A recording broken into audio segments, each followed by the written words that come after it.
आणि महाराज तिसऱ्या चरणात सांगतात सिया पुत्र बंधू पायी त्याचा तुझा संबंधू नाही.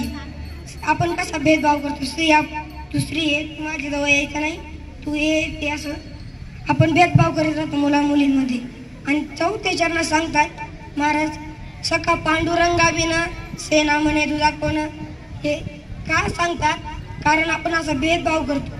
आणि तसं विठ्ठला म्हणजे आपलं पांडुरंग परमात्म्याक आपलं भेदभाव नाही काहीचा, स्त्री पुरुष केला सारखंच आहे. त्याच्यामुळे सेना महाराज सांगतात सखा पांडुरंगा विना सेना म्हणे तुझा कोण. पांडुरंगाविना पांडुरंगाशिवाय तुला दोस्त नाही. हा झाला अभंगाचा सरळ भावार्थ. विठ्ठल विठ्ठल विठ्ठल विठ्ठल विठ्ठल विठ्ठल विठ्ठल विठ्ठल विठ्ठल विठ्ठल विठ्ठल.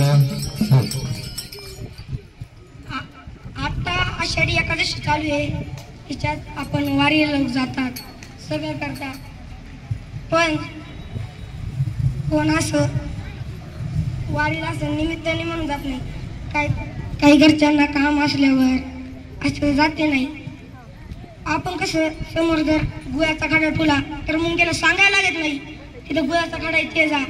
तसं पंढरीची वारी आली की माझ्या वारकऱ्यांना सांगायला लागत नाही पंढरीची वारी आली. आज इतकी प्रेमळ वारकरी. विठ्ठल विठ्ठल विठ्ठल विठ्ठल विठ्ठल विठ्ठल विठ्ठल विठ्ठल विठ्ठल विठ्ठल. अभंगावर विवेचन करण्यापूर्वी थोडासा अल्प पर्याय देणं गरजेचं आहे. मी श्री संत रेडा महाराज वारकरी गुरुकुल श्री क्षेत्र आहे, इथे आध्यात्मिक शिक्षण घेतो. तिथे आम्हाला क्लास घ्यायला शास्त्री महाराज असतील, अक्षय महाराज असतील, परत या मंदिर हायस्कूल विद्यालयामध्ये आपले गुरुवारी असतील. यांना मी प्रथम नमस्कार करतो आणि सेवेला पांडुरंगा करू प्रथम नमन. करू प्रथम नमन. पांडुरंगा करू प्रथम नमन.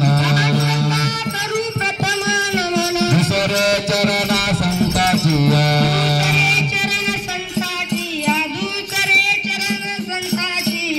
त्यांच्या कृपादाने कथेचा विस्तार. दाने कथेचा विस्तार. त्यांच्या कृपादाने कथेचा विस्तार. कृपादाने कथेचा विस्तार. बाबाजी सद्गुरु दास तुका. बाबाजी सद्गुरु दास तुका. बाबाजी सद्गुरु दास तुका. समचरण सरोजम साद्रीला बुधाभम जगन्नीत फणी मंडन मंडनानम. तरुण तुळसी माला कंजनम कंजनेत्रम सदैवलहासम विठ्ठलम चिंतयामि.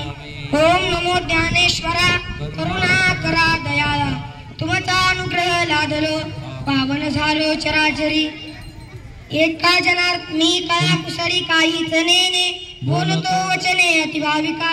एका जनार्दनी तुमचा दास त्याची आस पुरवावी. विठ्ठल विठ्ठल विठ्ठल विठ्ठल विठ्ठल विठ्ठल विठ्ठल विठ्ठल विठ्ठल. या वारीचं महत्व सांगायचं म्हणजे अख्ख्या महाराष्ट्रातच नाही, देशातच नाही, पण अख्ख्या जगभरून सगळे वारकरी पंढरपूरला येतात. हे भाग्य काही थोडे का. आपल्या या भूमीत श्री संत रेडा महाराज यांची संजीवन समाधी, परत शिवनेरी किल्ले येथे शिवरायांची जन्मभूमी, परत रामकृष्णारी मंत्र दिला तो याच तालुक्यात दिला. इतकी आपली पवित्र भूमी. आपला जुन्नर तालुका पवित्र आहे का. हा हुन्नर तालुका जुन्नर तालुका इतका पवित्र आपला जुन्नर तालुका आहे. विठ्ठल विठ्ठल विठ्ठल विठ्ठल विठ्ठल विठ्ठल विठ्ठल विठ्ठल विठ्ठल.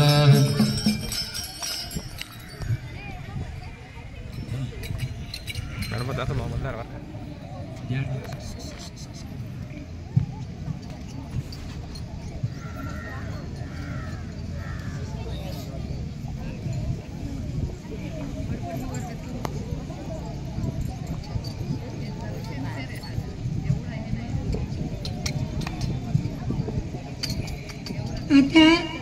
मी आत्ताच सांगितलं की आपल्या पवित्र भूमीमध्ये श्री संत रेडा महाराज वारकरी गुरुकुल श्री क्षेत्र आहे.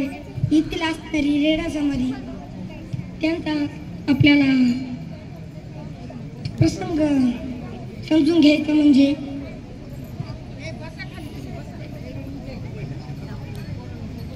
पैठण क्षेत्राला ते मागणी शुद्धपत्र आणायला गेले. तेथील काय त्यांना ते देत नव्हते. ते म्हणले तुम्ही इतकं हे इथे एक रेडा चाललाय त्याला तुम्ही बोलून दाखवायला लावा. म्हणजे मग फक्त ज्ञानेश्वर महाराजांनी ते ज्ञानदेव म्हणे तोही माझा आत्मा, ज्ञानदेव म्हणे तोही माझा आत्मा, वेगळ का तुम्हा आम्हा नाही, आम्हा नाही, वेगळ का तुम्हा आम्हा नाही. ज्ञानेश्वर महाराजांनी फक्त त्या रेड्याच्या मस्तकावर हात ठेवला. तो रेडा ऋग्वेद बोलू लागला. तिथून निघाले नेवशाला आले. नेवशाला आल्यानंतर त्यांनी ज्ञानेश्वरी घेऊन या पत्र केली प्रदक्षिणा, घेऊन या पत्र केले प्रदक्षिणा, घेऊन या पत्र केली प्रदक्षिणा,